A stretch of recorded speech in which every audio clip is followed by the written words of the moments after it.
Saudara, kita sebagai orang Kristen tidak akan pernah lepas daripada masalah. Tidak akan pernah lepas daripada pergumulan. Kita masih hidup dalam dunia. Tapi kita bersyukur, kita tidak sendiri. Ada tangan Tuhan yang menopang kita, yang menguatkan kita.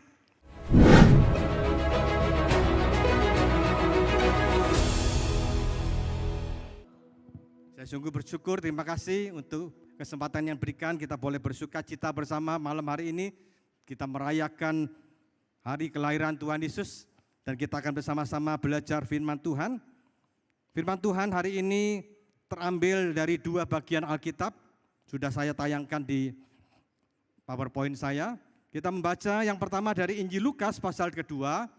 Kemudian nanti yang kedua dari Yesaya pasalnya yang ke-9 ayat yang ke-5. Kita membaca bersama-sama Lukas 2 ayat yang ke-7. 1, 2, 3.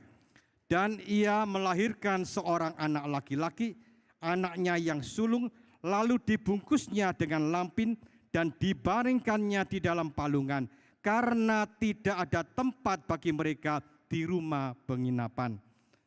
Yesaya pasal 9 ayatnya yang ke-5.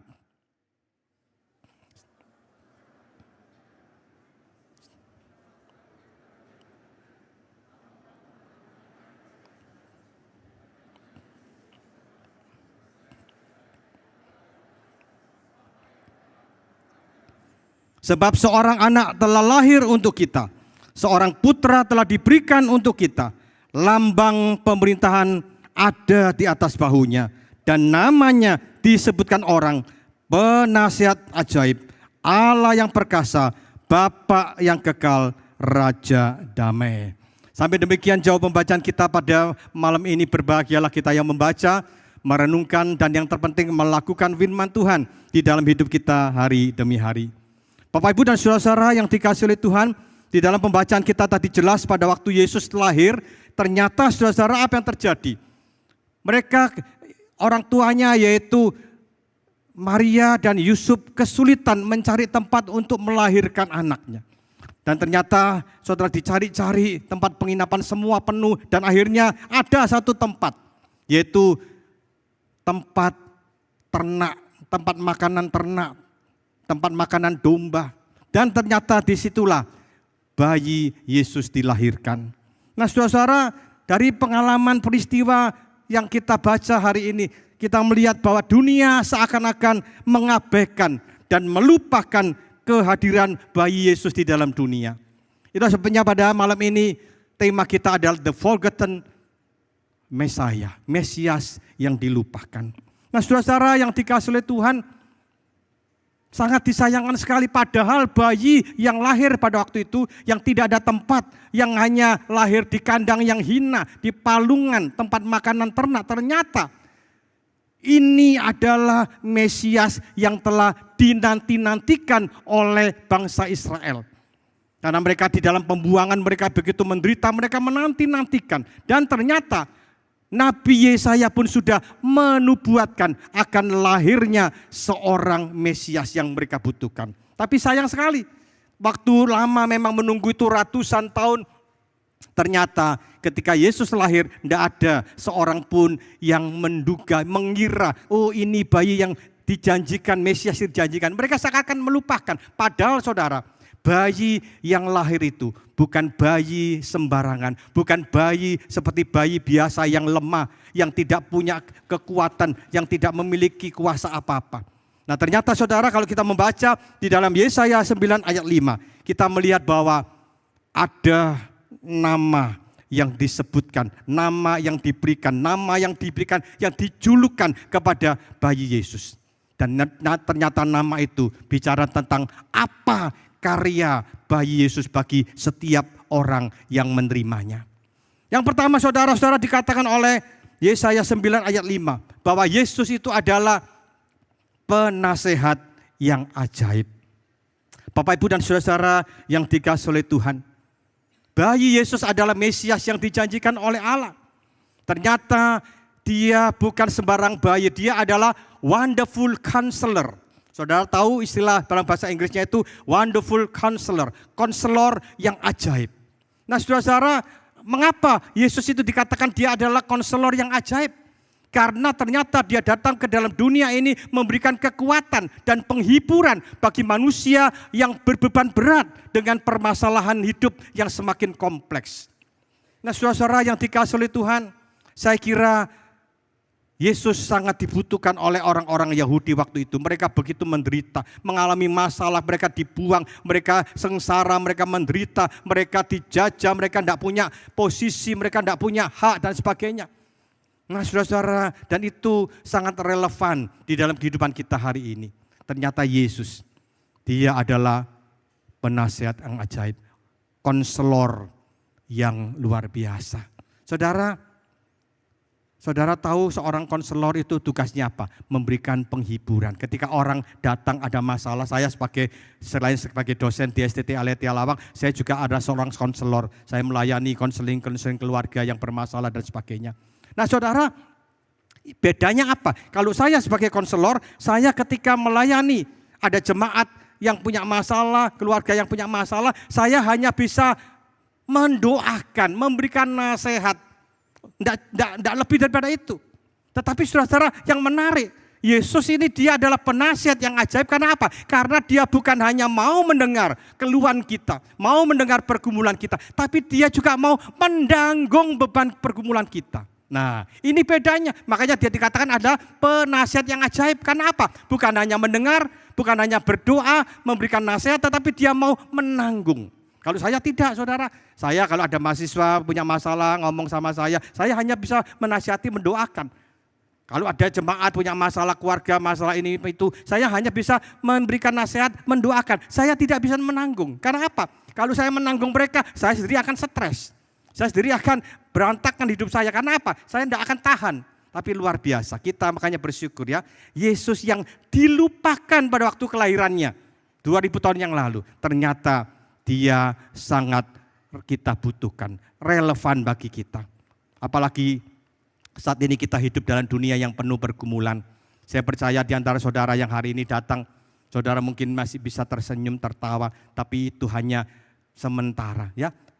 Keluar dari tempat ini, saudara mungkin tetap ya menangis, air mata menjadi makanan saudara.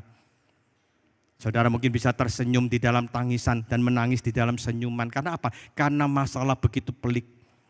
Hari ini banyak orang-orang bergumul masalah ekonomi. Saya berapa kali tanya orang-orang ya. Setiap kali saya ketemu orang, saya tanya bagaimana kondisi bisnis. Ada yang mengatakan, Pak susah Pak. Saudara, saya punya orang ya, kenalan orang di Jakarta, dia dulu punya toko itu rame tiap hari itu omsetnya katanya 300 juta tiap hari. Tapi sejak ke pandemi sampai sekarang itu akhirnya nol saudara, tidak ada penghasilan. Akhirnya dia stres saudara, makan tidak bisa tidur tidak bisa makan. Ya toh? Ada yang bisa tidur sama makan, tidak bisa ya. Artinya apa? Stres. Terus akhirnya dia tidak bisa tidur, minum obat tidur tidak bisa tidur. Kepikiran ya, karena kondisi ekonomi yang sulit. Oh saudara, banyak hari ini orang-orang juga mengalami masalah ekonomi. Akhirnya apa? Mereka mengakhiri jalan pintas bunuh diri. Ya, ada berita, banyak berita orang loncat ya. Karena apa? Karena terlilit hutang pinjol, karena tidak bisa membayar. Bahkan di Malang saudara pernah kejadian ada satu ibu pagi-pagi seperti biasa dia nyiapkan anaknya untuk makan pagi untuk anak-anaknya berangkat sekolah. Ada 3 anak saudara. Ketika sudah makan selesai, anak-anaknya biasanya berangkat sekolah. Kali ini anak-anaknya bilang dia punya anak 3. Dia katakan, Ma, saya enggak sekolah, Ma. Saya kok pusing, saya mau tidur. Oke, silakan tidur. Akhirnya anaknya tidur di kamar, saudara. Dan ternyata mamanya juga gitu, mamanya juga makan sarapan. Dan ternyata mamanya juga ngantuk, mamanya tidur masuk ke kamar. Dan ternyata sudah tahu apa yang terjadi. Mama dan ketiga anak ini tidak pernah bangun-bangun. Dan ternyata polisi datang, ternyata diperiksa makanannya itu mengandung racun tikus, saudara. Siapa yang ngasih racun itu? Mamanya sendiri. Kenapa? Ternyata mamanya mengalami pergumulan yang berat. Suaminya tidak pernah pulang, katanya mungkin dengan wanita yang lain. Anak-anaknya sering dipanggil oleh kepala sekolah dan berkata, kalau kamu tidak bisa membayar uang sekolah, kamu minggu depan tidak usah masuk sekolah. Nah, saudara, sampai mamanya utang. Mamanya itu kerjanya cuma cuci baju dari rumah ke rumah. Bayangkan ya, utang, tidak bisa bayar. Akhirnya anaknya terus begitu. Akhirnya dia tidak tahan. Akhirnya dia mengakhiri hidupnya dengan meracuni anaknya dan dirinya. Saudara, inilah hidup kita. Belum lagi masalah sakit penyakit. Hari ini banyak orang bergumul ya, sakit kali ini tiba-tiba. Ya di Surabaya saya kenalan ada seorang pendeta, anaknya sebelumnya sehat-sehat. Sebelumnya tuh sama-sama saya Pak pesta apa, pulang pesta dokter katanya kena kanker. Sudah stadium akhir loh saudara. Sedikit-sedikit kan penyakit kanker saudara, tumor. Banyak orang yang pusing saudara, banyak orang yang tidak tahan menghadapi hidup ini. Apalagi anak-anak muda di sini saya lihat ada anak-anak muda. Banyak anak muda yang juga mengakhiri hidupnya dengan bunuh diri. Di Surabaya itu terkenal di UC, ya Pak Alex tahu ya itu UC itu sekolah yang cukup terkenal di Surabaya. Ada seorang wanita, ternyata dia bunuh diri karena ditinggal pacarnya. Nah, ya. Jadi masalah pacar anak muda ini juga begitu ya, bikin stres. Saya suatu hari dipanggil oleh seorang ibu, Pak Agung tolong doakan anak saya ini, ayo datang ke rumah sakit ke UGD. Anak saya di sana, loh ada apa? Anaknya sakit apa? Tidak sakit apa-apa. Anak saya itu dia minum shampoo. Nah, kaget saudara. Jadi bukan minum spray tapi minum apa saudara? Minum shampoo saudara. Kenapa? Itu dia ditinggal pacarnya. Nah, pacarnya dia yang mulai, dia yang mengakhiri. Dia yang berjanji, dia yang mengkhianati katanya begitu. Pacarnya dulu waktu pacaran sama dia ngomongnya, cintaku kepadamu seperti internet. Maksudnya apa? High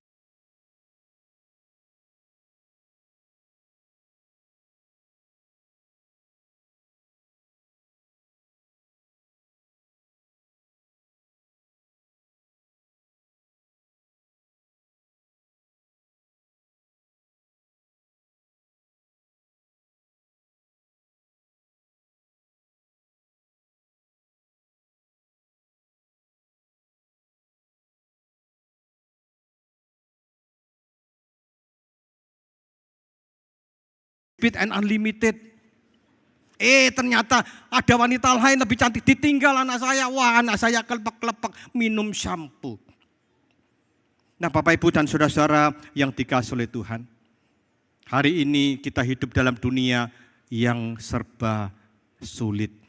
Kesulitan makin hari makin bertambah. Dan kita tidak bisa dengan kekuatan kita. Kita bersyukur Yesus yang kita rayakan kelahirannya malam hari ini. Dia bukanlah bayi yang lemah. Dia adalah wonderful, nasihat yang ajaib, wonderful counselor. Dia siap bukan hanya mendengar jeritan hati kita, mendengar keluhan kita, tapi dia juga mau menanggung beban kita. Makanya Tuhan Yesus berkata dalam Matius 11 ayat 28, marilah kepadaku semua yang letih lesu dan berbeban berat, aku mau memberikan kelegaan kepadamu. Saudara-saudara, Tuhan Yesus menawarkan kepada kita kelegaan. Bahkan di dalam Filipi 4 ayat 13 berkata, segala perkara dapat kutanggung di dalam Dia yang memberikan kekuatan kepadaku. Rasul Paulus dalam hidupnya banyak masalah, banyak tekanan hidup, tapi dia yakin ketika dia ada Yesus, segala perkara dia dapat tanggung. Bukan kekuatan dia, Tuhan yang memampukan Paulus untuk menghadapi semua itu. Saudara, kita sebagai orang Kristen tidak akan pernah lepas daripada masalah. Tidak akan pernah lepas daripada pergumulan. Kita masih hidup dalam dunia. Tapi kita bersyukur, kita tidak sendiri. Ada tangan Tuhan yang menopang kita, yang menguatkan kita. Saudara yang dikasih Tuhan, saya pernah ke Korea, itu mengunjungi satu pabrik. Itu ternyata di pabrik itu menjual kulkas, menjual barang-barang elektronik yang besar-besar. Dan ternyata orang-orangnya itu begitu kuat mengangkat. Ternyata saudara mereka memakai semacam rompi saudara-saudara. Dan rompi inilah yang membuat orang yang badannya kecil ternyata dia bisa mengangkat barang yang kuat. Ternyata ada powernya ini, ada kuasa, kekuatannya. Dan ketika saya merenungkan firman Tuhan Filipi ini, gambarannya seperti itu. Saudara, ketika kita ada Yesus, kita bisa menangkan, dikuatkan untuk mengangkat semua pergumulan kita. Sehingga kita tidak sampai menyerah, tidak sampai putus asa. Nah Bapak Ibu dan saudara-saudara yang dikasihi Tuhan, bagaimana dengan kita yang hadir pada malam ini? Sudahkah Yesus yang lahir 2000 tahun yang lalu ada dan lahir di dalam diri kita? Jangan sampai kita lupakan Yesus itu. Jangan kita pulang dari tempat ini ya hanya rame-rame ya Yesus seperti bayi-bayi biasa. Enggak, dia adalah wonderful counselor, penasihat yang ajaib, yang sanggup dan mampu untuk menolong saudara menghadapi pergumulan yang begitu pelik, yang begitu berat. Hari ini saudara, kalau saudara datang dengan beban yang berat saudara, ayo Datang kepada Tuhan. Serahkanlah pergumulan kita kepada Yesus. Karena dialah yang akan membawa kita kelegaan. Dan dialah akan menguatkan kita menghadapi pergumulan. Kemudian yang kedua, saudara-saudara, dia bukan hanya penasihat yang ajaib. Dia juga adalah Allah yang perkasa. Allah yang perkasa itu artinya apa? Dia adalah panglima perang yang mengalahkan musuh kita. Jadi saudara-saudara, ternyata bayi yang lemah, yang kecil, yang kelihatannya tidak berdaya, ternyata dia adalah panglima perang. Untuk apa? Untuk mengalahkan musuh-musuh kita. Dan musuh kita yang paling berat, yang paling berbahaya, yaitu apa? Kuasa dosa. Yang membawa kita kepada maut. Saudara, di dalam Roma 3 ayat 23, firman Tuhan berkata bahwa semua orang telah berbuat dosa dan kehilangan kemuliaan Allah. Artinya apa? Gara-gara dosa hubungan kita dengan Allah putus. Dan apa kata Roma 6:23? Sebab upah dosa ialah maut. Maut itu apa? Maut itu adalah hukuman yang kekal di dalam api neraka. Tempat yang penuh dengan ratapan dan kertak gigi. Tempat yang penuh dengan siksaan. Tempat yang saudara dan saya tidak mau ke sana. Tetapi saudara, kita harus ke sana karena kita orang yang berdosa.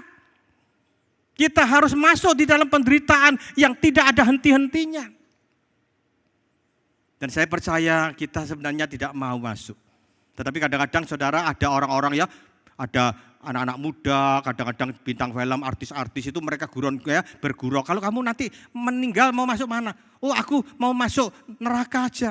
Duh, ada apa enak? Kalau di neraka nanti kita senang-senang di sana, ketemu bintang film, bintang penyanyi, artis-artis top, ya Madonna dan macam-macam, saudara-saudara.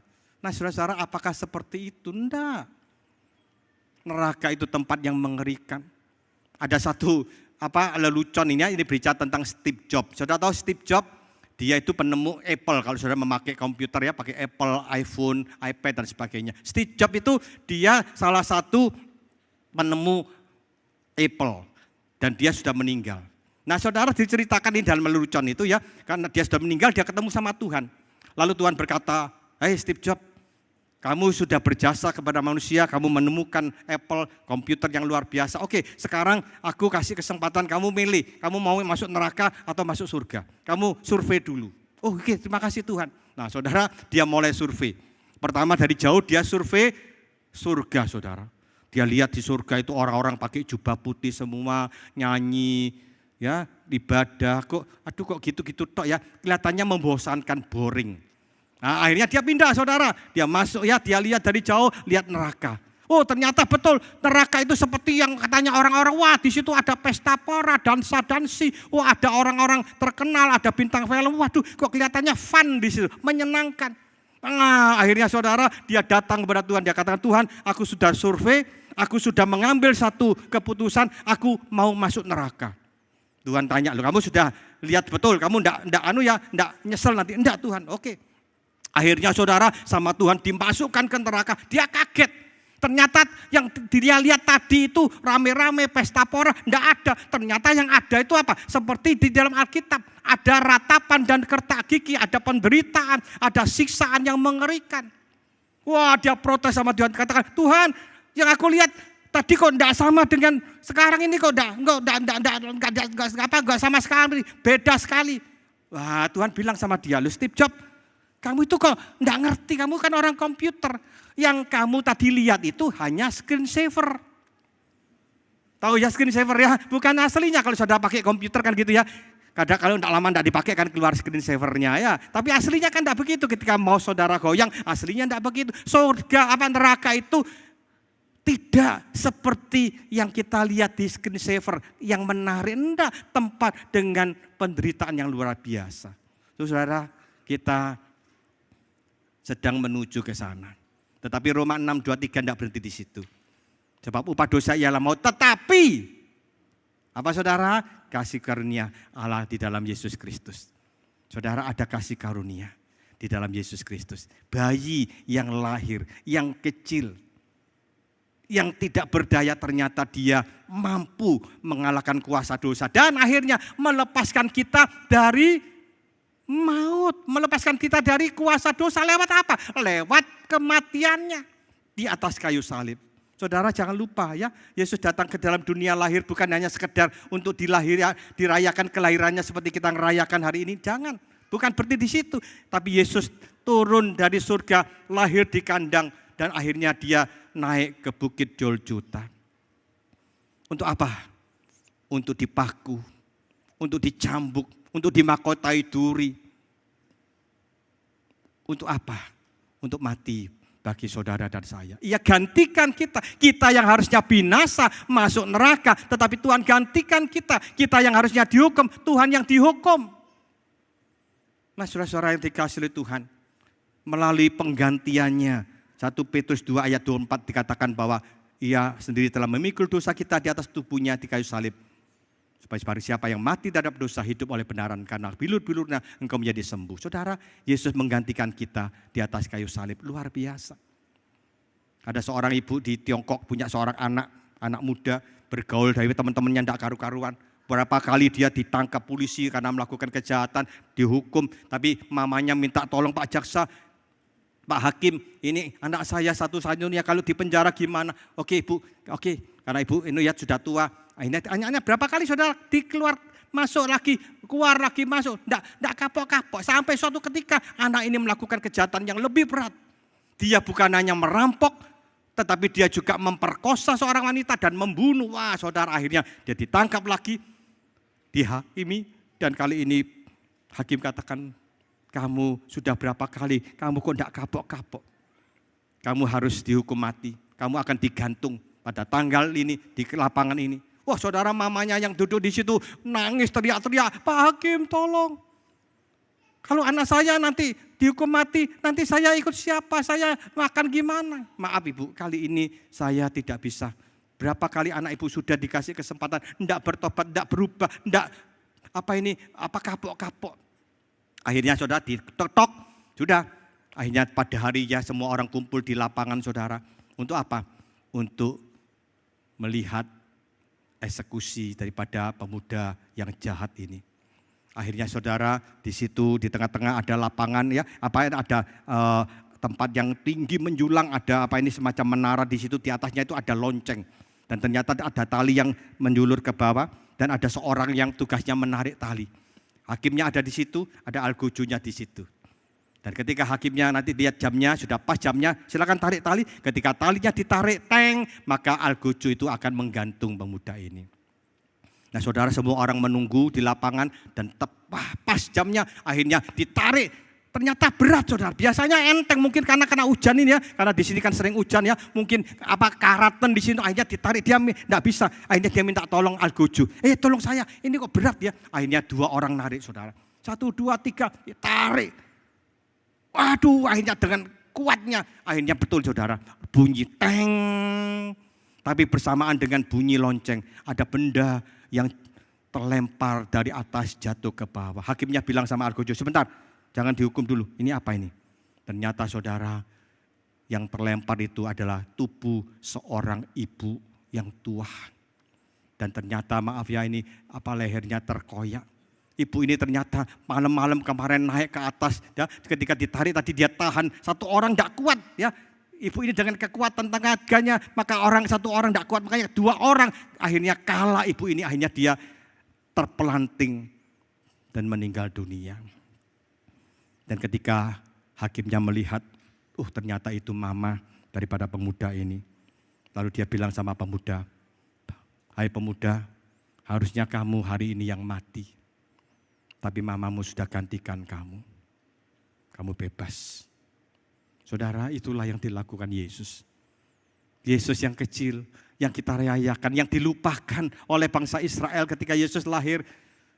Ternyata dia adalah panglima perang yang luar biasa. Allah yang perkasa, yang siap untuk mati, siap untuk menanggung segala beban dosa kita. Nah Bapak Ibu dan saudara-saudara yang dikasihi Tuhan, ayo kita pada malam hari ini kita bersyukur. Ternyata Yesus membawa pengharapan bagi hidup kita. Pengharapan hidup yang kekal di dalam kerajaan surga. Makanya kita mau bersyukur, kita mau setia untuk melayani Tuhan. Dan yang ketiga, ternyata Yesus yang kecil, yang kelahirannya dilupakan, dia juga adalah Bapa yang kekal. Everlasting Father. Ketika Alkitab bicara tentang Bapa, itu bicara tentang apa? Allah pencipta langit dan bumi. Allah yang memelihara, yang memiliki, dan yang menjaga ciptaannya termasuk kita manusia. Jadi saudara, ketika kita bicara tentang Bapa yang kekal, itu bicara tentang apa? Allah yang Yehova Jireh, Allah yang menyediakan. Allah yang sanggup memenuhi dan mencukupi kebutuhan kita. Saudara-saudara yang dikasihi Tuhan, ketika kita memiliki Allah yang peduli atas kebutuhan kita, yang sanggup memelihara kita, maka tidak ada lagi kekhawatiran di dalam hidup ini. Hari ini banyak orang hidup di dalam kekhawatiran. Bagaimana kondisi ekonomi seperti ini? Bagaimana hari depan? Nanti saya 5 tahun lagi gimana? Anak-anak saya bisa sekolah atau enggak? Bagaimana toko saya sekarang mulai sepi? Pabrik saya mulai bangkrut, bagaimana? Nah saudara-saudara yang dikasih Tuhan, akhirnya banyak orang mulai enggak tenang. Banyak orang yang akhirnya kepikiran, akhirnya mereka stres, terganggu. Ya, sekarang ada penyakit GERD, sering ya tahu saudaranya penyakit GERD itu apa? Asam lambung naik. Saudara makan makanannya naik kembali. Dan itu karena apa? Karena kepikiran. Saudara banyak orang seperti itu hari ini, kepikiran mereka, tidak tenang. Akhirnya apa? Mengganggu kesehatannya. Kita kenal istilahnya psikosomatis ya, gara-gara psikisnya, psikologisnya terganggu. Akhirnya sakit mah, sakit jantung, sakit kepala pusing, migrain dan sebagainya dan sebagainya. Nah saudara-saudara yang dikasihi Tuhan, hidup kita memang penuh dengan berbagai macam yang membuat kita takut, membuat kita khawatir, membuat kita akhirnya tidak bisa menatap hari depan penuh dengan harapan. Seakan-akan hari depan kita ini gelap, hari depan kita suram. Oh tapi kita bersyukur malam ini kita melihat Yesus bayi yang lahir, yang terlupakan, the forgotten Messiah. Itu ternyata dia adalah Bapa yang kekal. Dia akan memenuhi, mencukupi, memelihara hidup saudara dan saya. Dia adalah apa? Sumber berkat. Karena dia adalah pencipta dunia dengan segala isinya. Saudara, seringkali banyak orang-orang tidak bisa menikmati hidup dengan sukacita. Karena apa? Karena keliru. Banyak orang mengandalkan hidupnya bukan kepada sumber berkat, tetapi kepada berkat Tuhan yang sementara. Tolong perhatikan saudara, beda. Berkat Tuhan itu sementara, uang itu berkat Tuhan. Tapi uang bisa habis. Toko itu berkat Tuhan, tapi toko itu bisa sepi. Apa yang saudara miliki? Kedudukan itu berkat Tuhan, bukan kekal, sementara. Kedudukan bisa hilang, bisa lenyap. Tetapi saudara, ayo kita jangan andalkan uang kita. Mengapa banyak orang khawatir? Mengapa banyak orang stres? Karena apa? Mereka mengandalkan uang. Ketika uangnya diciak orang, dibohongi orang, ditipu orang, wah mulai bingung. Ya saya menangani banyak orang seperti itu. Ada seorang wanita di Surabaya, Pak saya punya uang, saya ini pensiun ya, saya ya ada ditawari orang, ayo taruh uangmu, ini invest ke tempat saya. Wah dia senang saudara. Jadi uang ada passive income ya. Ternyata saudara 1 bulan, 2 bulan, 3 bulan bunganya jalan, bulan keempat hilang saudara. Wah dia stres. Ini uang pensiun saya Pak. Ini ini saya tanamkan modal di situ. Ternyata sekarang hilang, katanya rugi dan sebagainya. Saudara, ayo. Jangan kita andalkan berkat Tuhan. Berkat Tuhan itu sementara. Kita andalkan siapa? Tuhan sumber berkat. Yang kekal, yang tidak fana, yang tidak sementara. Saudara, ada seorang anak ulang tahun. Ketika dia ulang tahun, saudara ada pesta macam-macam. Kemudian orang tuanya mengundang seorang tukang sulap. Ya. Tukang sulap biasanya ada topinya, ada tongkatnya kan ya. Bin salabin, abrakadabra, wah, keluar kelinci. Kemudian bin salabin lagi, keluar apa? Mainan, ya robot-robotan dan sebagainya. Nah saudara, sampai terakhir hampir selesai. Lalu siang tukang sulap bilang, anak kamu kan ulang tahun ya, kamu mau hadiah apa? Kamu mau minta apa? Ini tongkat ajaib ini, ayo ngomong. Dia bilang apa ya, aku enggak minta apa-apa. Enggak apa-apa, minta aja. Ayo kamu minta apa? Mau permen, mau kelinci, mau burung merpati, terserah, ayo minta apa. Anak ini ngomong begini, aku enggak mau minta apa-apa. Aku cuma mau minta tongkat ajaib, tak minta. Aku tak minta tongkat ajaib. Gitu. Nah saudara, anak ini bodoh atau pinter? Pinter kan, kalau dia dapat kelinci mati, gitu. Mainan rusak, uang habis. Tapi kalau dapat tongkat ajaib tinggal ben salah ben, wah keluar enggak habis-habis kan, dia pinter. Gitu. Nah saudara, kita harusnya seperti itu. Kita harusnya pinter, artinya apa? Marilah kita mengandalkan sumber berkat. Yaitu siapa? Allah sendiri. Bapa yang kekal. Makanya saudara, kalau hari ini saudara ada kekhawatiran tentang masa depan, berarti ada sesuatu yang salah di dalam diri saudara. Apa yang saudara andalkan? Ingat saudara, apa yang kita miliki dalam dunia itu berkat Tuhan yang sementara.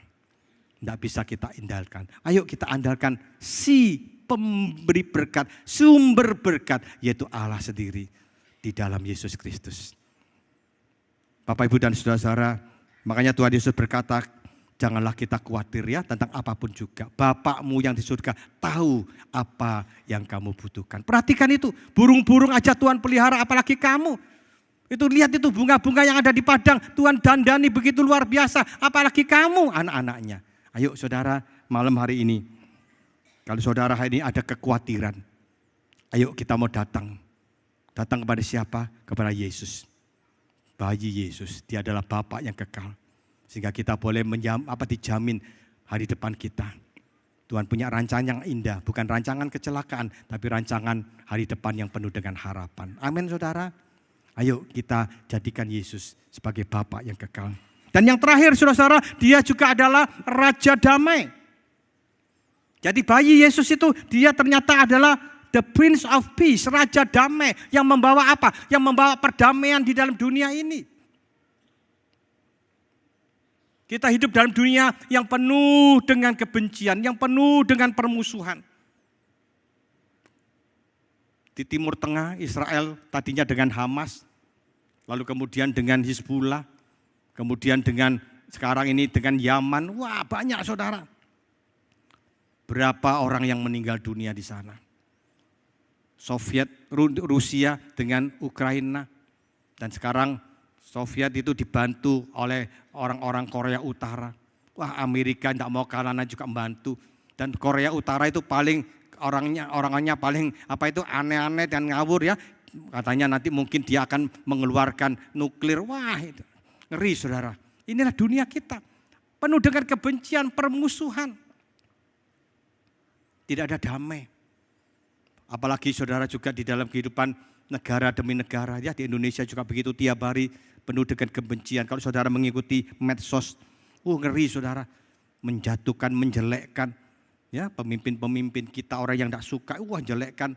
Kalau saudara ikuti Twitter ya, X sekarang itu, waduh ngeri saudara. Saya kadang-kadang baca kok gini ya, orang-orang ini kok berani ya, ngomongnya kok kasar, ngomongnya kok, padahal dia itu seorang cendekiawan, seorang intelektual, kok ngomongnya seperti itu. Inilah dunia memang, banyak kebencian, penuh dengan permusuhan.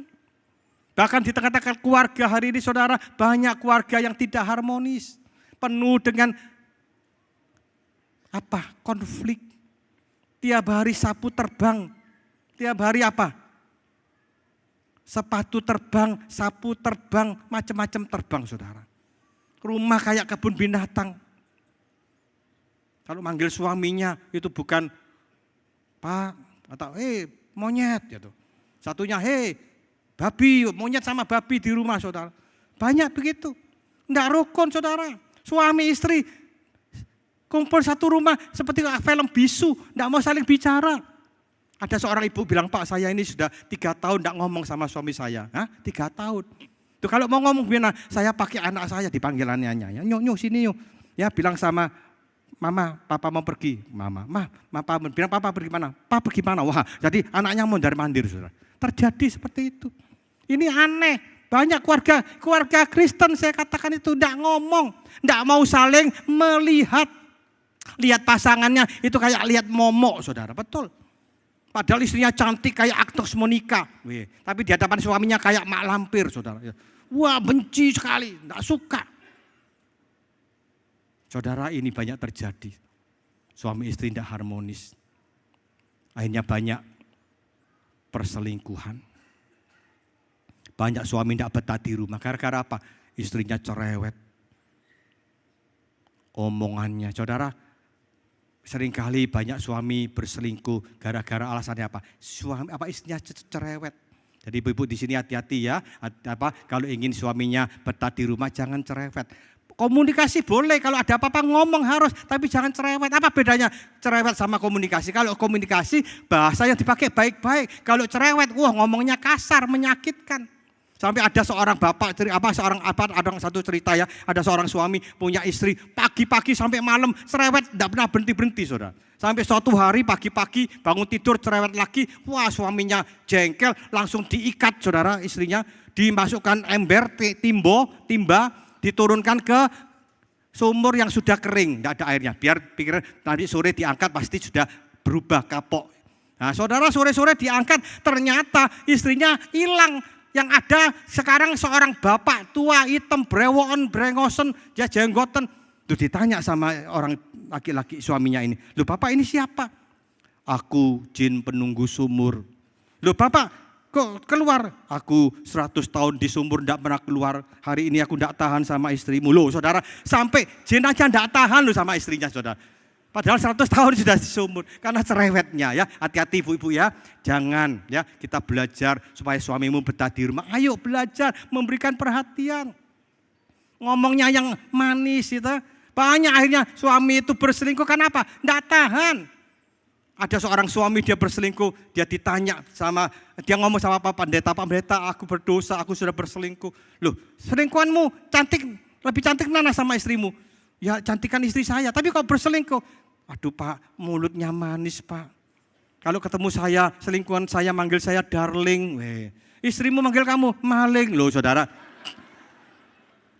Kalau selingkuhan saya ketemu saya, manggil saya baby. Nyonyamu manggil kamu babi loh, saudara. Hampir sama.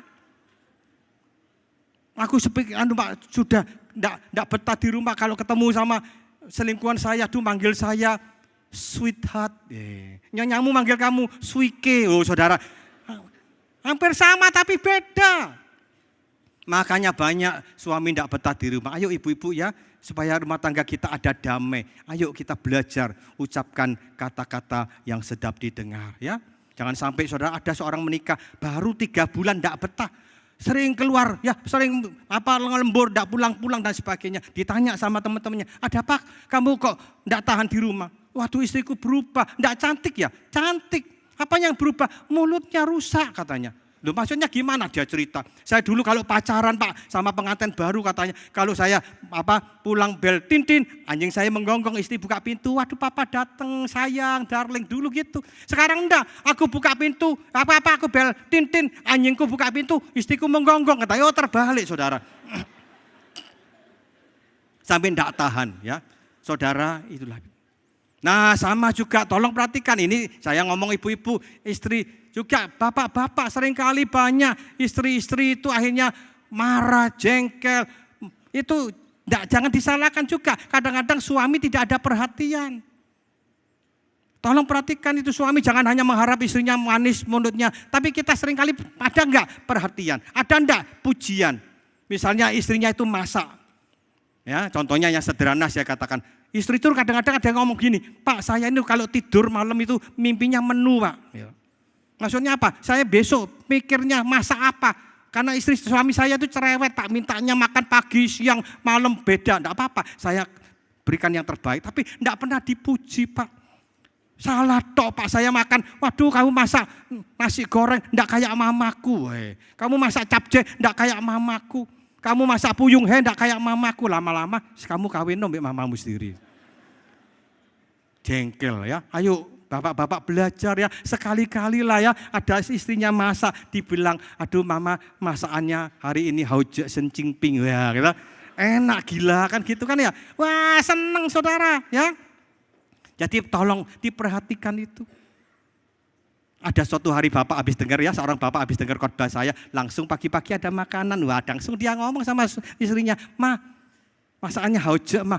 Istrinya marah, saudara. Karena yang masak pagi itu pembantunya, saudara. Biasanya tidak pernah dipuji, tapi yang masak burennya dipuji gitu. Ayo diperhatikan itu.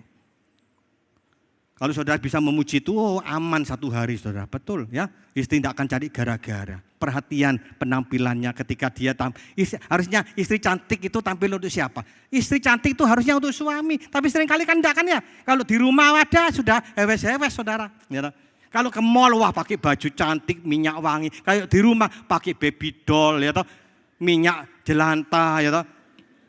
Percuma, istrinya bilang, saya tanya, kamu apa kok di rumah kok tidak bagus kok.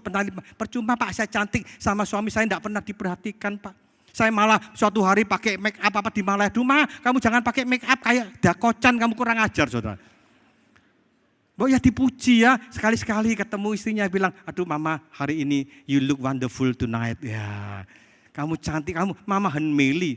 Aman 1 minggu saudara ya. Istri tidak akan cari gara-gara. Nah saudara, inilah dunia kita penuh dengan kebencian suami istri, orang tua, anak. Oh saudara, saya menangani kasus di Surabaya. Seorang anak dia mau membunuh mamanya. Benci sama mamanya. Karena apa? Karena mamanya itu ketika dia sekolah nilainya jelek, wah dimarahi, dipukul dan sebagainya. Saudara, dia bilang, "Aku mau bunuh mama saya. Dan nanti kalau mama saya mati, tidak usah pakai ibadah penghiburan." Sampai begitu saudara. Ada juga orang tua marah sama anaknya. Sampai dia katakan, "Pak Pendeta tolong doakan ya. Supaya anak saya nanti suatu hari dia berjalan merangkak kayak anjing." Saya kaget saudara. Anaknya didoakan kayak anjing saudara. Inilah dunia kita. Kita bersyukur saudara malam ini. Yesus yang kita lahirkan, yang kita rayakan kelahirannya. Dia lahir yang dilupakan waktu itu. Ternyata dia bukan bayi sembarangan. Dia adalah Raja Damai. Apakah saudara hari ini datang ada pergumulan itu, tidak ada damai suami istri? Kelihatannya sekarang ke gereja rukun ya, gandengan kelihatannya, tapi setelah itu di rumah bertengkar, di rumah saling menyakiti orang tua anak, mertua dengan menantu. Ayo malam ini saudara, Raja Damai mau ada, mau lahir di dalam diri saudara untuk membawakan damai bagi saudara dan saya. Nah saudara, biarlah firman Tuhan malam ini boleh menolong kita. Adakah Yesus yang telah lahir 2000 tahun yang lalu lahir di dalam diri saudara, di dalam hidup saudara. Sehingga saudara bisa menikmati. Dia adalah wonderful counselor, penasihat yang ajaib. Dia akan memberikan kekuatan, penghiburan untuk kita menghadapi pergumulan dalam hidup ini. Dia bukan itu saja, dia adalah Allah yang perkasa. The mighty Lord. Panglima perang yang mengalahkan musuh kita, mengalahkan dosa dan membawa keselamatan kepada kita. Yesus dia juga adalah Bapa yang kekal, yang akan memelihara, merawat, menjaga kita. Dia adalah Allah pencipta. Janganlah kita menyandarkan kepada berkat Tuhan yang sementara. Mari kita mau sandarkan diri kita kepada sumber berkat, yaitu Allah di dalam Yesus Kristus. Dan yang terakhir, dia adalah Raja Damai. Biarlah damai yang ada dalam diri Yesus ada dalam diri kita. Dan kita damai dengan orang-orang yang kita benci, yang kita musuhi. Baik di dalam keluarga, di tengah-tengah masyarakat, mungkin di dalam gereja. Saudara, pertanyaan terakhir, sudahkah saudara merasakan karya daripada bayi Yesus di dalam hidup saudara? Mari kita berdoa.